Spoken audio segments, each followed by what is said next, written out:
घरपट्टीतून महापालिकेला विक्रमी 248 कोटी रुपयांचा महसूल जमा।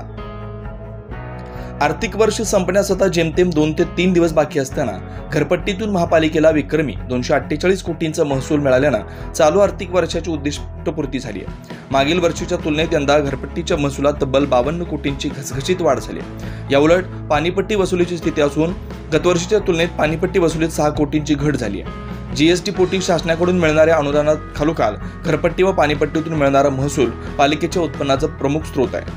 2025-26 या आर्थिक वर्षाकरता घरपट्टीतून 245 कोटी तर पाणीपट्टीतून 75 कोटींचा महसूल वसुलीचं उद्दिष्ट कर वसुली विभागाला देण्यात आलं होतं। 27 मार्चपर्यंत घरपट्टीतून पालिकेला 248 कोटी 7 लाख रुपयांचा महसूल मिळाला आहे। आर्थिक वर्षाच्या सुरुवातीला कर वसुली विभागाकडून नियमित करदात्यांसाठी राबवण्यात आलेली सवलत योजना आणि त्यानंतर थकबाकीदारांसाठी राबवलेली अभय योजना यामुळे घरपट्टीनं उद्दिष्टाचा आकडा ओलांडलाय।